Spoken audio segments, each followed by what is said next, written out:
Assalamualaikum warahmatullahi wabarakatuh. Teman-teman semua, bertemu lagi dengan saya.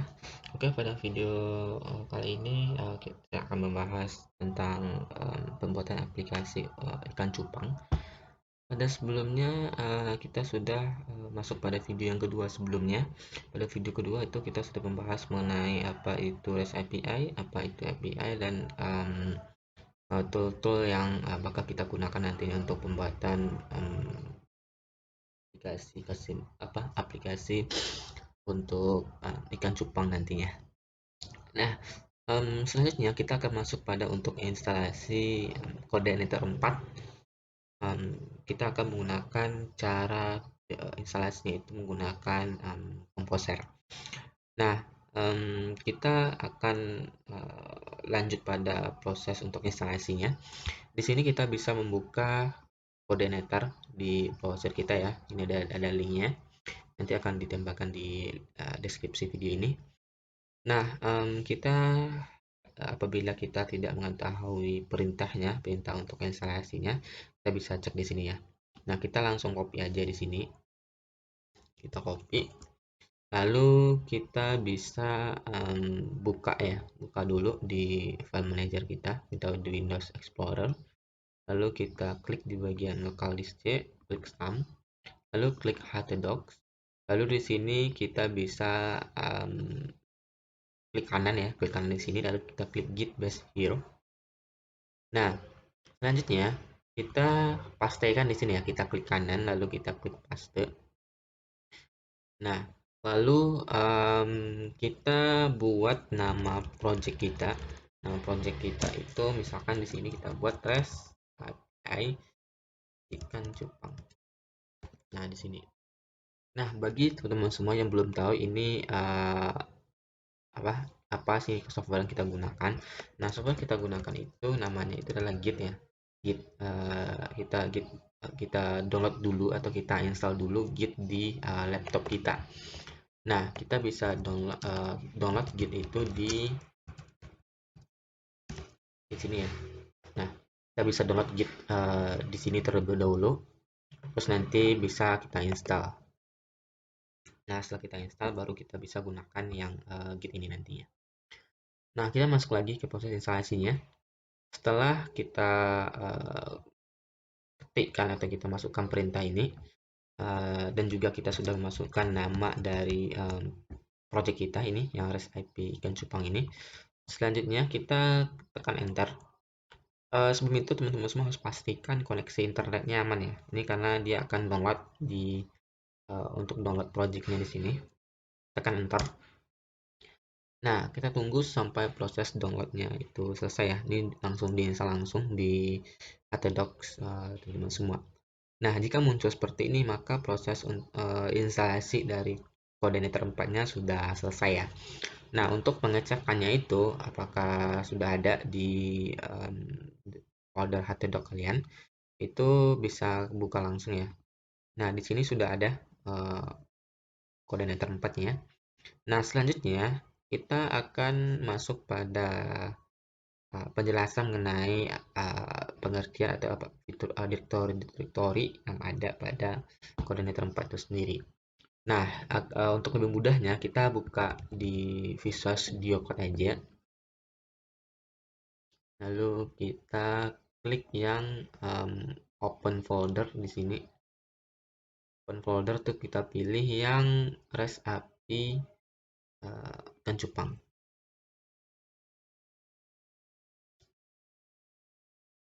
Nah, selanjutnya di sini teman-teman semua bisa lihat ya, ini ada app, ada public, ada test, ada vendor, dan lain sebagainya.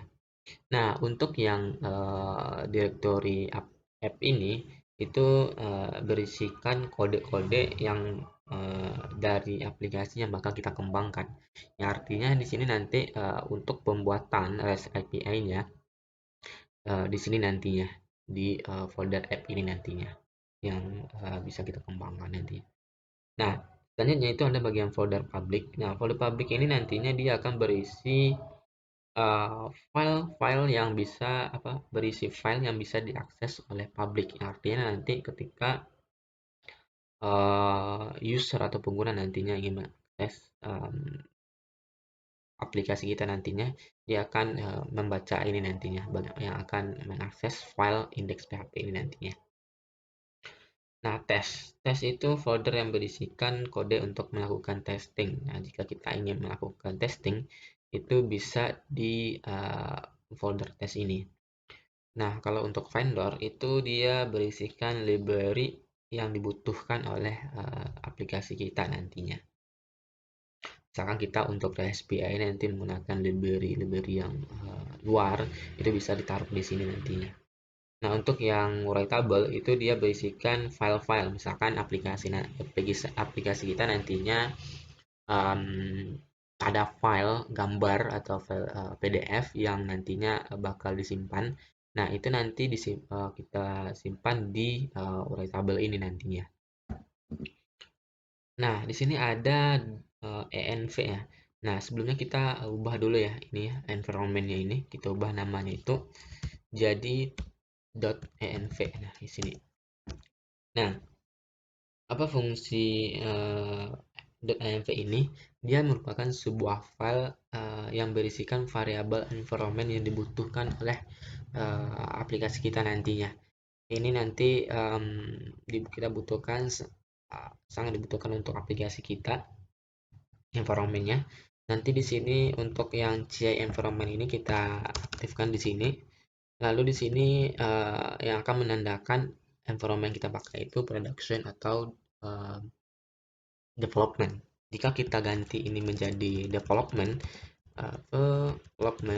nah nanti ketika kita melakukan uji coba itu si CI-nya itu akan menampilkan misalkan terjadi error, itu akan mudah diketahui jika kita menggunakan environment development ini. Namun ketika kita menggunakan environment production itu nanti jika terjadi error, maka itu tidak akan kelihatan ini errornya di mana gitu, di baris berapa gitu. Jadi kalau misalkan kita dalam melakukan sedang melakukan development atau sedang melakukan perbaikan, itu baik-baiknya kita menggunakan environment yang development aja. Nah, selanjutnya itu di bagian kalau untuk yang support ini dia program script untuk menjalankan server sih sebenarnya. Jadi sebenarnya untuk yang konfigurasi awal sebenarnya setelah kita melakukan instalasi itu kita cukup mengganti nama dari env tadi ya, kita tambahkan titik sebelum ini.